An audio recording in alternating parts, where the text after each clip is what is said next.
Esta es nuestra tercera clase de patología mamaria y en ella vamos a tratar sobre los conceptos fundamentales de los carcinomas infiltrantes y los tumores estromales de la glándula mamaria. Y ahora vamos a entrar al capítulo de los carcinomas infiltrantes de la glándula mamaria. Y ahora vamos a ver algunos tipos histológicos del carcinoma mamario. Vamos a empezar con el carcinoma mamario invasivo de tipo no especial NOS, llamado también ductal invasivo. Estamos viendo una mamografía en la imagen donde se ve una lesión tumoral con bordes muy infiltrantes espiculados. Del 40 al 75% de los carcinomas de mama entra dentro de este grupo.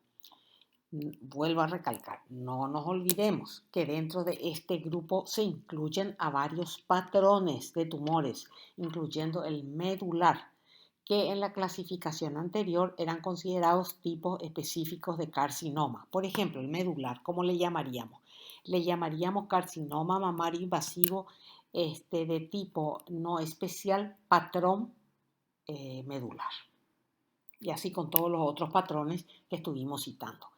Tiene un amplio espectro de inmunohistoquímica. Ahí abajo estamos viendo el amplio espectro. Pueden ser receptores hormonales positivos, ER2 negativos, receptores hormonales positivos, ER2 positivos, receptores hormonales negativos, ER2 positivo, receptores hormonales negativos, ER2 negativo.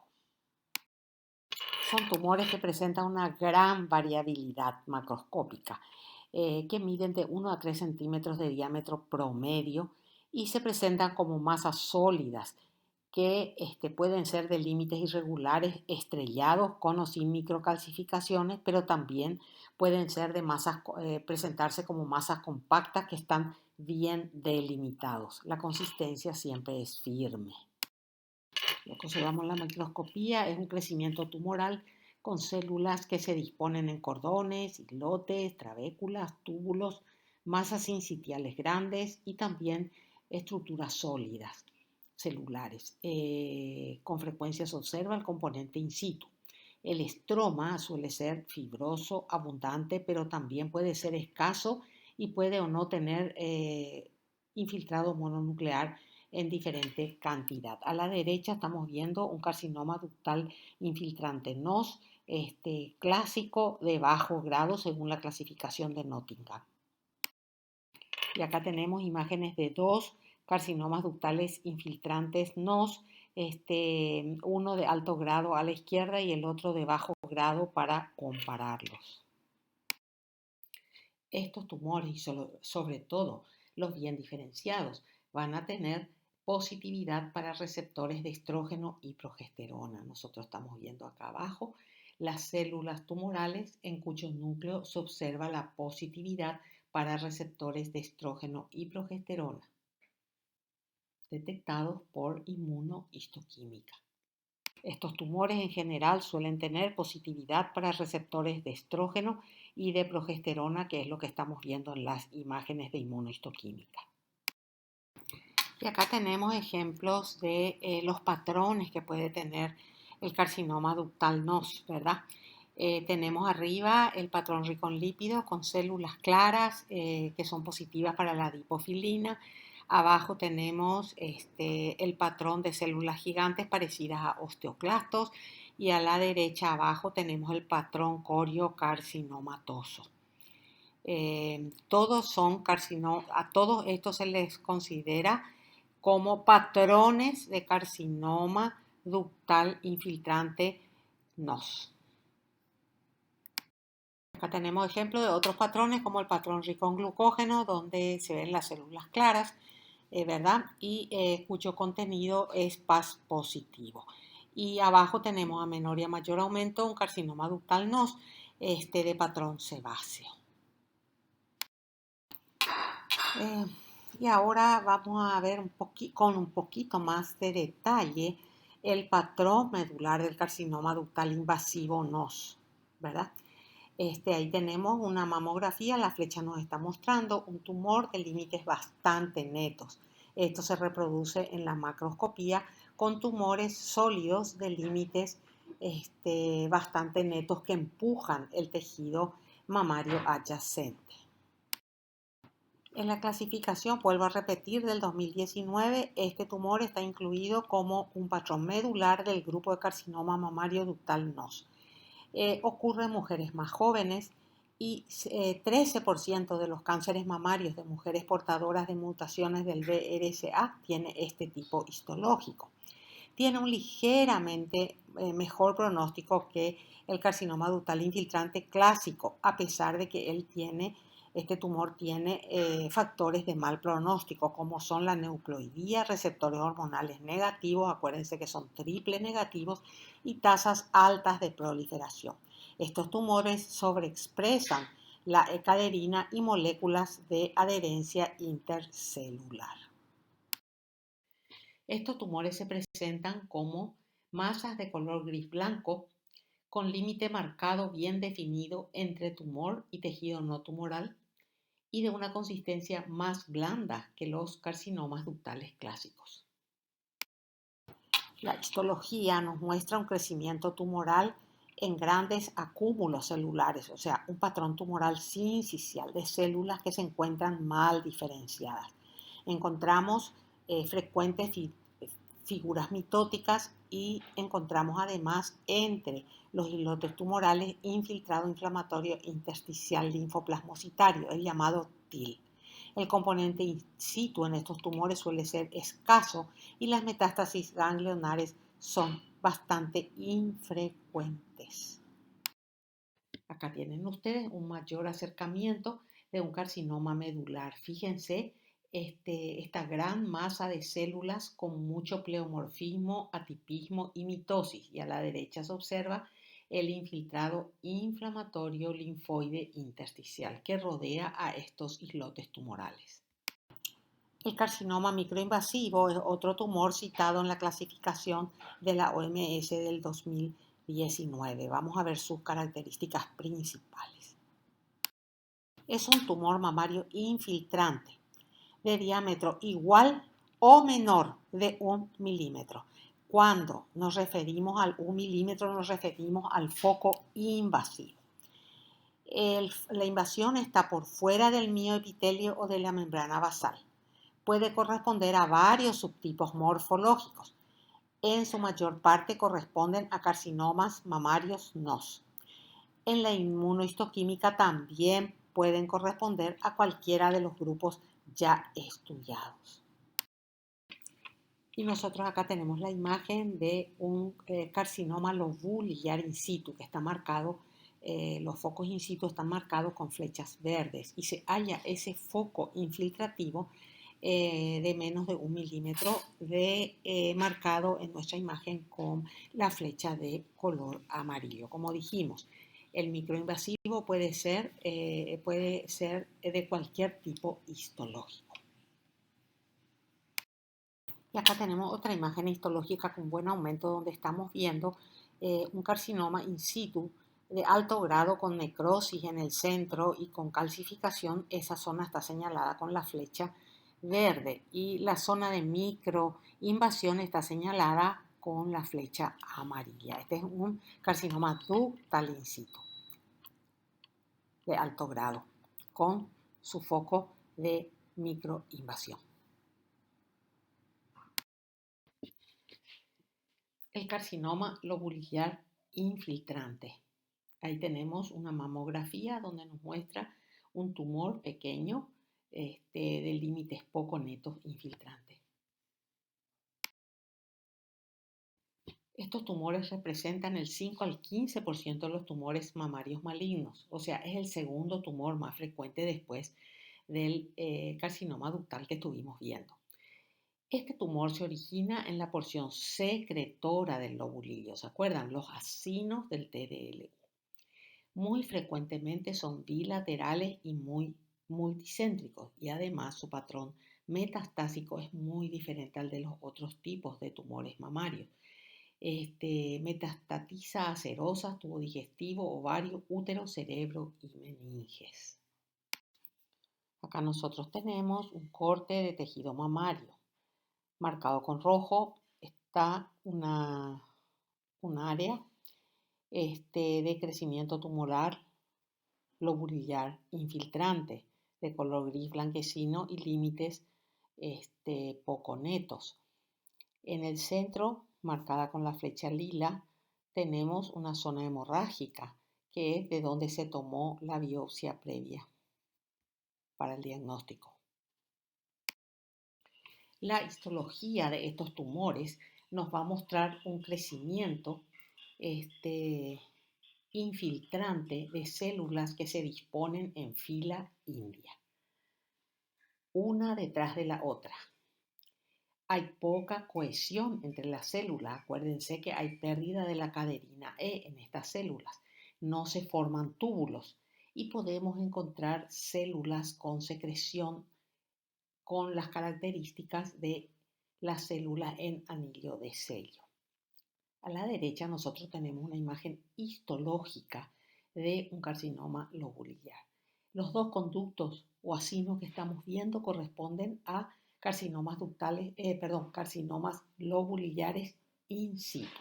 Y las flechas nos están mostrando las filas indias, ¿ven? En medio de un tejido conjuntivo que no suele tener desmoplasia, por eso estos tumores no son muy firmes en la macroscopía. Y acá nosotros tenemos dos imágenes, fíjense, a la derecha es una hematoxilina y eosina, donde nos muestra en medio tejido conjuntivo los cordones de células infiltrantes. En algunas zonas se observa claramente el patrón en fila india. Y a la izquierda tenemos una inmunohistoquímica que nos muestra positividad para receptores estrogénicos. Y acá tenemos otro carcinoma lobular a mayor aumento. Fíjense, si bien hay zonas un poco más compactas, se observan perfectamente las filas indias señaladas con las flechas de color amarillo.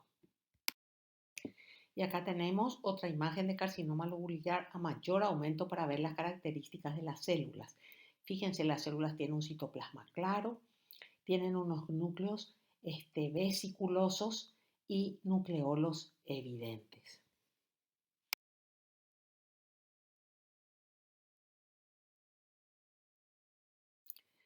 Muy bien, acá tenemos un cáncer de mama que está constituido por áreas ductales, la zona marcada con la flecha verde, y áreas lobulares, la zona marcada con la flecha amarilla. A este tumor se le hace una inmunohistoquímica para ver la expresión de E-caderina. ¿Y qué encontramos? Que la parte lobular del tumor es negativa para E-caderina y la parte ductal del tumor es positiva para la E-caderina. Luego tenemos el carcinoma coloide o mucinoso o mucoso, como ustedes quieran llamarle. Ahí tenemos una mamografía donde nos muestra lesiones nodulares de carcinoma mucinoso a la mamografía.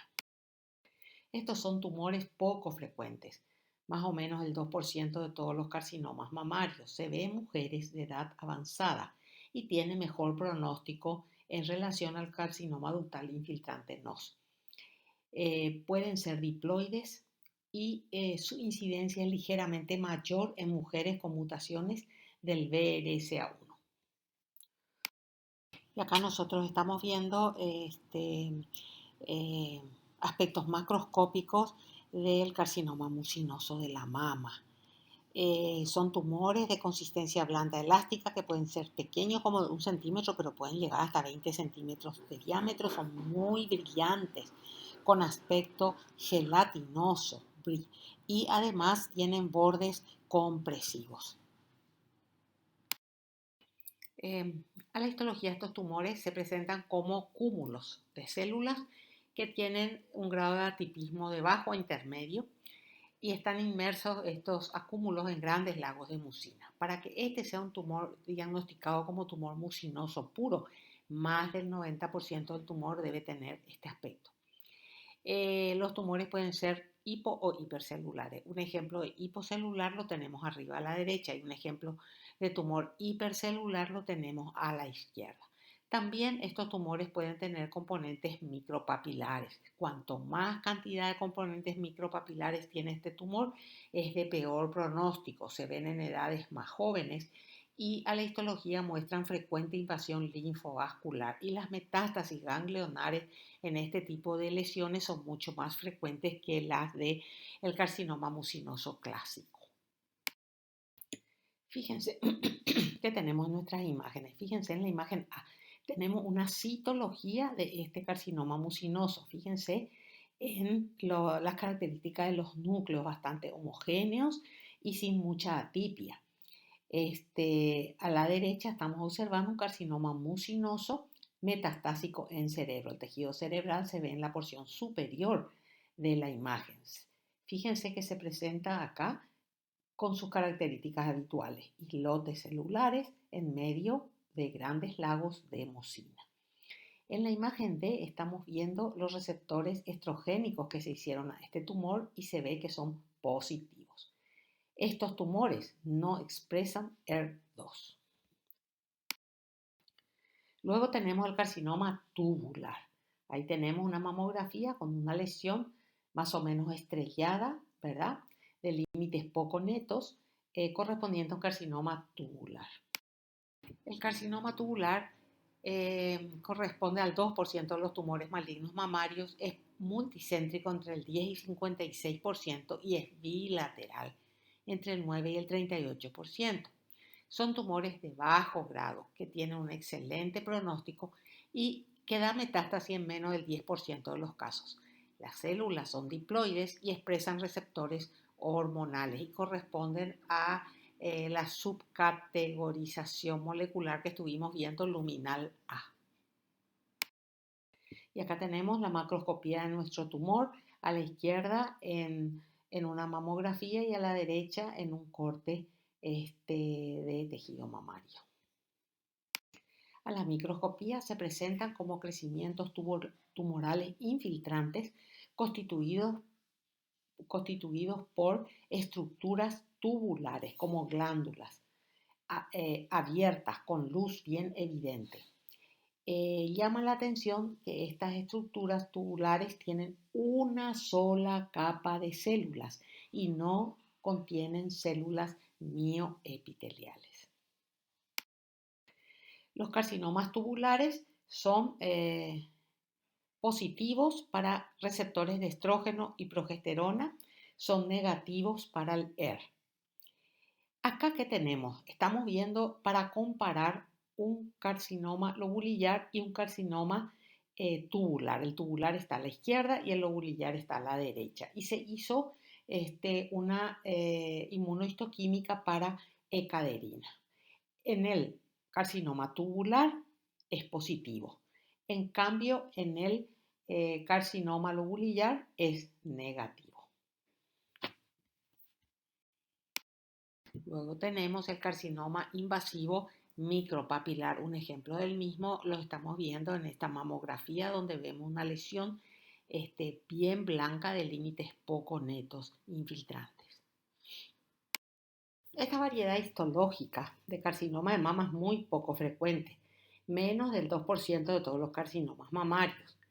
Les traje a colación, ¿por qué? Porque es una forma muy agresiva de carcinoma mamario y que se ve en pacientes perimenopáusicas. Este es un cáncer que tiene un linfotropismo y alta frecuencia de metástasis ganglionares independientes del tamaño tumoral. El tumor puede ser chiquito y tener una gran cantidad de metástasis ganglionares.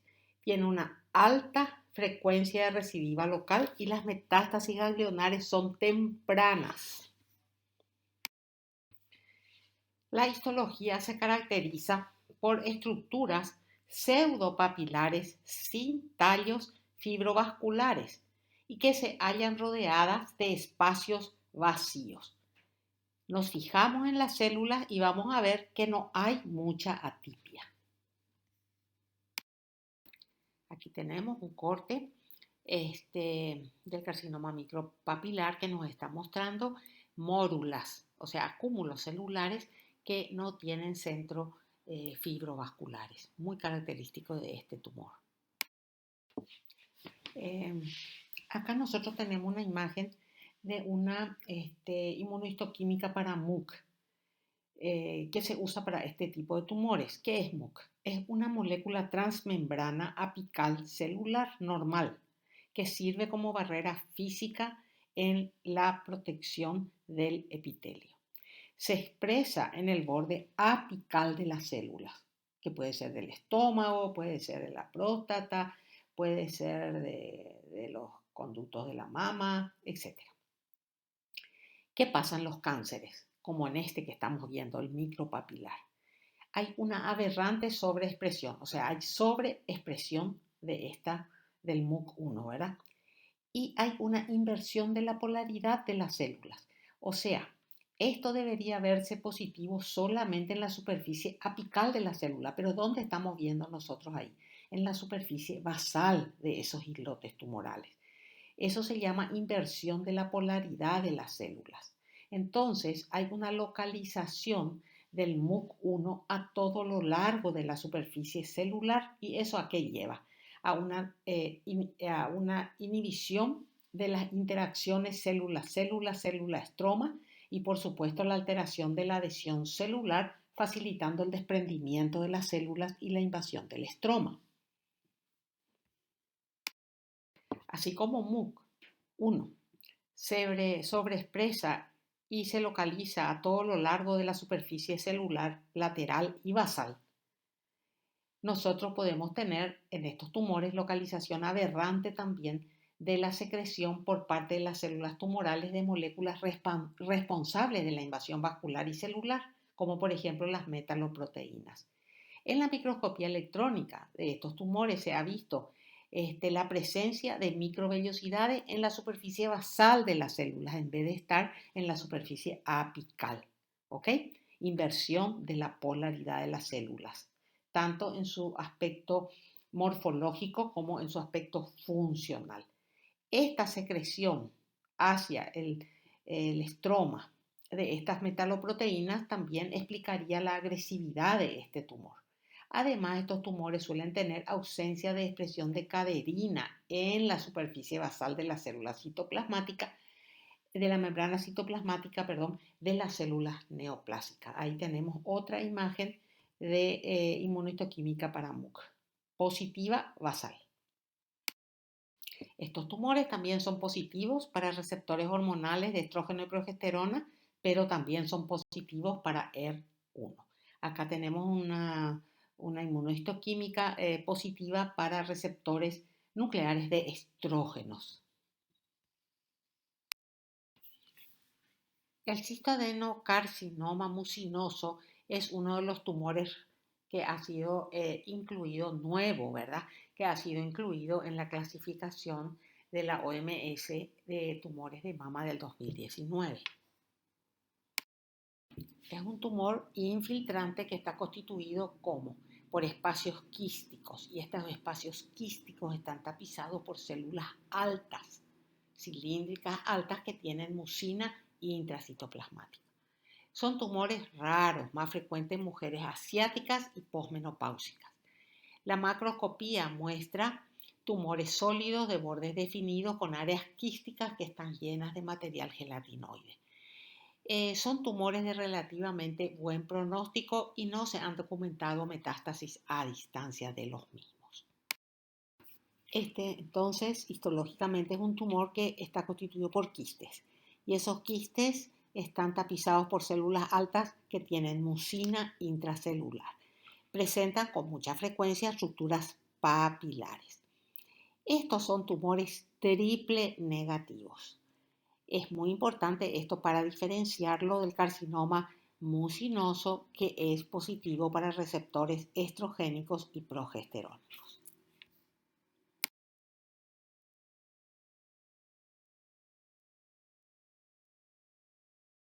Estos son carcinomas infiltrantes, pero de bajo grado, y que están compuestos de islotes de células tumorales que tienen espacios cribiformes, y estos espacios cribiformes son redondeados, bien definidos.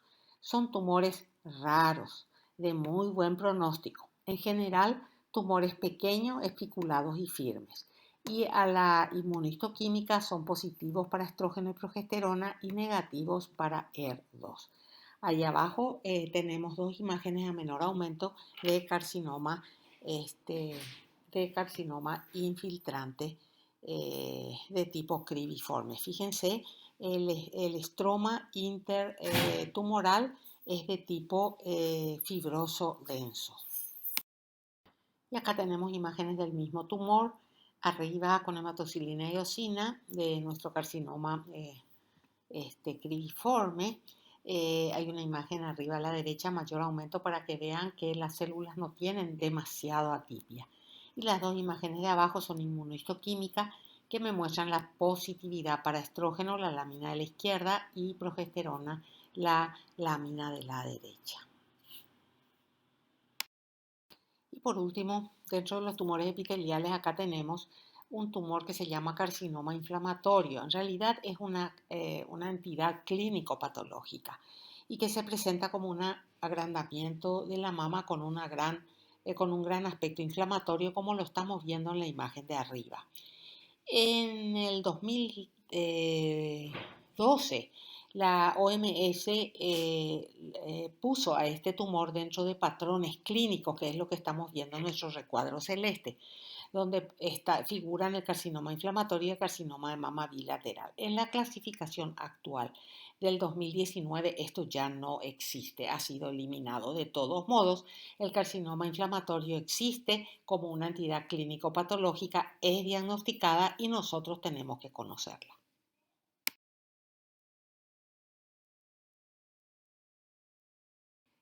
Es una forma de carcinoma avanzado y, como dijimos, está definido en la clínica y en la patología. No es un tipo histológico específico de carcinoma mamario, no es una variedad histológica de carcinoma mamario.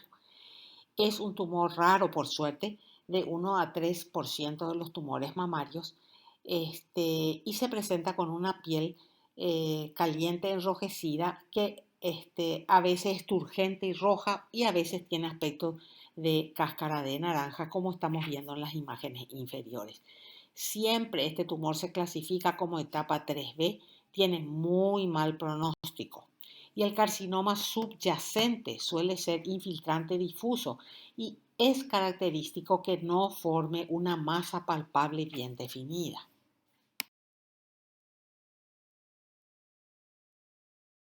Es un tumor de alto riesgo caracterizado por recurrencias tempranas, metástasis a distancia y metástasis al sistema nervioso central. El tumor original dentro de la mama normalmente infiltra difusamente el estroma sin formar un nódulo muy evidente. Puede presentarse como varios focos separados unos de otros, y eso estamos viendo en la imagen de abajo. En la imagen de la izquierda estamos viendo señalado con la flecha de color verde los islotes tumorales difusamente infiltrantes en la mama, y a la derecha vemos un islote tumoral también señalado con la flecha de color amarillo.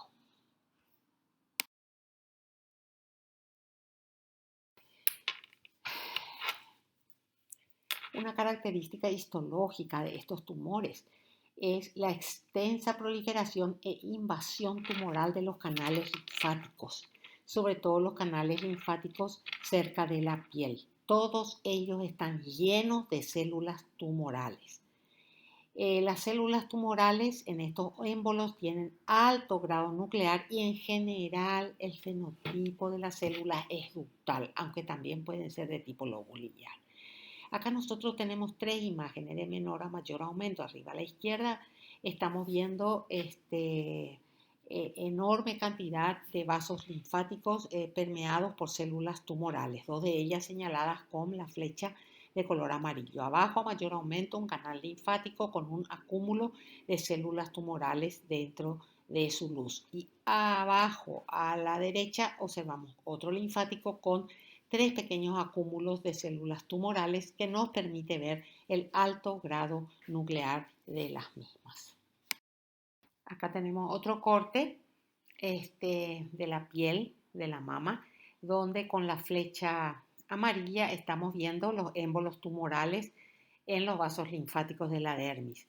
Esto lleva a obstrucción linfática tan importante, lo cual explicaría el marcado edema que tienen las mamas con este tipo de lesión. En su gran mayoría, estos tumores, como dijimos, están asociados a carcinomas ductales sin otra especificación, pero de alto grado. Dijimos que también se pueden asociar a carcinomas lobulillares. Los receptores estrogénicos y progesterónicos de estas células tumorales en más del 50% de los casos son negativos y el ER es positivo en alrededor del 40% de los casos examinados. Podemos tener casos de células tumorales triple negativas también. En el menor porcentaje de casos, el tumor base en la mama es un carcinoma lobulillar, que es lo que estamos viendo nosotros en la imagen de abajo hacia la izquierda, con las células tumorales características en fila india. Lo interesante es que en el carcinoma inflamatorio, cuando es de tipo lobulillar, las células del carcinoma lobulillar suelen ser caderina positivas y es lo que estamos viendo en la imagen de inmunohistoquímica de la derecha. Y acá yo le traje una tabla que me muestra cuáles son los cambios que ha habido en las dos clasificaciones de tumores de mama, la de la OMS del 2012 y la OMS del 2019. Si tienen interés, pueden pegarle una lectura. El pronóstico de las mujeres con cáncer de mama depende de las características biológicas del carcinoma, o sea, de su tipo molecular o histológico y de la diseminación del cáncer, o sea, su estadio en el momento que se hace el diagnóstico. Vamos a citar algunos de los factores pronósticos relacionados con la extensión del carcinoma mamario en primer lugar. Por ejemplo, si nosotros tenemos un carcinoma in situ comparado con un invasor, es lógico que el in situ tiene un excelente pronóstico. Las metástasis a distancia. Una vez que haya metástasis, sabemos que la curación ya es improbable, aunque es posible conseguir remisiones y alivio de las pacientes a largo plazo, principalmente en mujeres que tienen tumores positivos con receptores hormonales de estrógeno. Después la metástasis a los ganglios linfáticos. El estadio de los ganglios linfáticos axilares es el factor pronóstico más importante del carcinoma invasivo en ausencia de metástasis a distancia.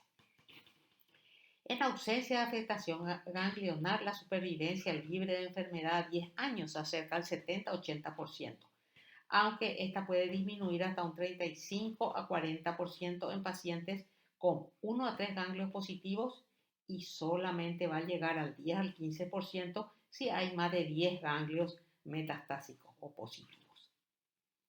La mayoría de los carcinomas de la mama, en la mayoría de los carcinomas de la mama, los vasos linfáticos del tumor llegan en primer lugar a uno o dos ganglios que se denominan ganglios centinela, que pueden identificarse mediante radiomarcadores o tintas de color. Si una biopsia limitada a los ganglios centinela no muestra metástasis, es muy improbable que estén afectados otros ganglios más alejados y la paciente no sufrirá la morbilidad secundaria a una disección axilar ganglionar completa. Aproximadamente 10 a 20% de mujeres que no tienen metástasis en los ganglios linfáticos axilares pueden recaer con metástasis a distancia.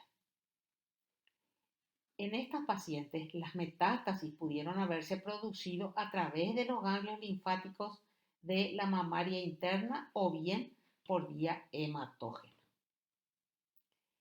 Luego tenemos el tamaño tumoral. Las mujeres con carcinoma inferiores a 1 centímetro de diámetro, sin ganglios, ¿verdad? Tienen una supervivencia a 10 años superior al 90%, mientras que la supervivencia va a caer a 77% si los cánceres tienen más de 2 centímetros. El tamaño va a ser menos importante en los carcinomas positivos para ER2 y negativos para receptores estrogénicos, porque los negativos para receptores estrogénicos y positivos para ER, pueden producir metástasis incluso cuando son bastante pequeños. Después, otro factor pronóstico es en qué estadio está la enfermedad. La enfermedad, si es localmente avanzada, invade la piel, el músculo esquelético, suelen ser bastante grandes y pueden ser grandes esos tumores y pueden ser muy difíciles de tratarlos quirúrgicamente. Hoy en día no solemos ver este tipo de presentación ya. Después tenemos el carcinoma inflamatorio que estuvimos viendo, que esos carcinomas que se presentaban por el tema de engrosamiento de la piel tienen un pésimo pronóstico. La supervivencia a 3 años de estos casos es solamente del 3 al 10%.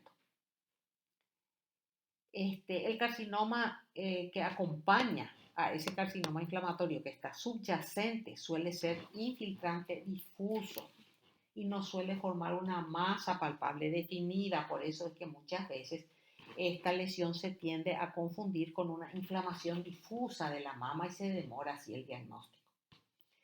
Estos carcinomas, como dijimos, ¿se acuerdan? No tienen un tipo histológico o molecular uniforme específico, de modo que se califican como inflamatorios por su presentación clínica. Después, otro factor pronóstico es cuando miramos la histología y vemos invasión linfovascular en pacientes que no tienen adenopatía, pero en los vasos que están cerca o más alejados del tumor, histológicamente encontramos invasión.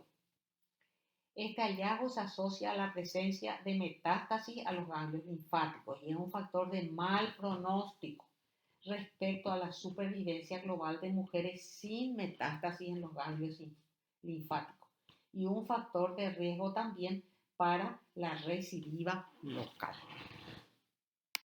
Ahora vamos a ver los factores pronósticos que están relacionados con la biología del carcinoma mamario.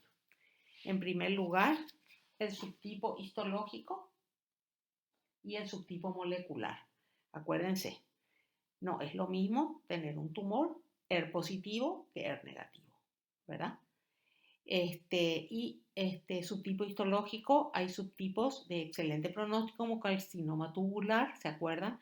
Y otros de mal pronóstico como el carcinoma micropapilar, por decir algunos ejemplos. Después, otro factor pronóstico muy importante que tenemos que tener en cuenta es la malignidad histológica o grado tumoral. ¿Se acuerdan? Todos los carcinomas invasivos le asignábamos un grado de malignidad según el índice histológico de Nottingham. Ya habíamos descrito de grado 1, grado 2 o grado 3. Por supuesto, un tumor de grado 1 tiene mejor pronóstico que un tumor de grado 3. Luego tenemos la tasa de proliferación. La proliferación de un tumor puede medirse por el número de mitosis o mediante la detección inmunohistoquímica de proteínas expresadas específicamente en células en división activa, como la ciclina y el Ki67. La proliferación es sobre todo muy importante en los carcinomas positivos para RE y negativos para ER2, ya que la mayoría de los carcinomas negativos para RE y o positivos para ER2 tienen tasas de proliferaciones elevadas. Los carcinomas que tienen tasas altas de proliferación, por supuesto, van a conllevar un peor pronóstico, pero es posible que respondan mejor a la quimioterapia. Después tenemos la presencia o ausencia de receptores de estrógeno y progesterona. El 80% de los carcinomas de la mama que son positivos para RE y RP responden a la manipulación hormonal. En cambio, solo lo hacen cerca del 40% de los que solamente son positivos o para receptores estrogénicos o receptores progesterónicos. Los cánceres fuertemente positivos para receptores estrogénicos tienen menores posibilidades de responder a la quimioterapia.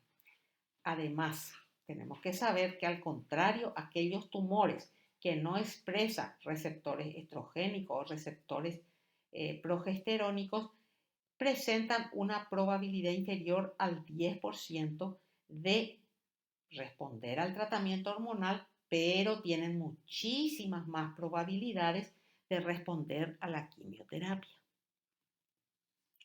Y por último tenemos la sobreexpresión del ER2.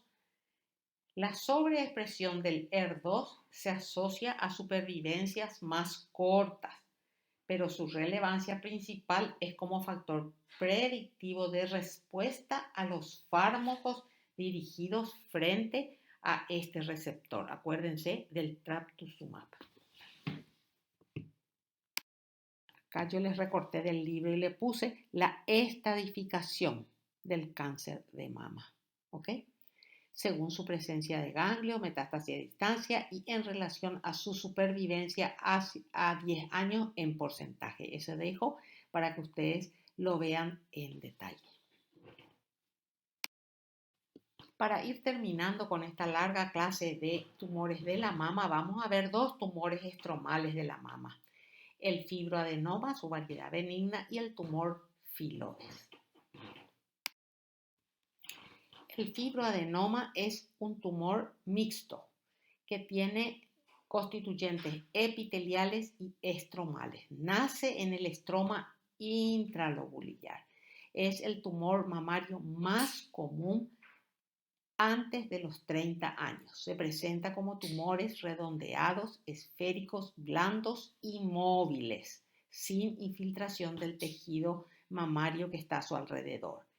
Y tiene influencia hormonal en su tamaño. Nosotros podemos ver a la derecha, arriba, un nódulo bien delimitado, que es un fibroadenoma. Y abajo, que estamos viendo, una proliferación bifásica.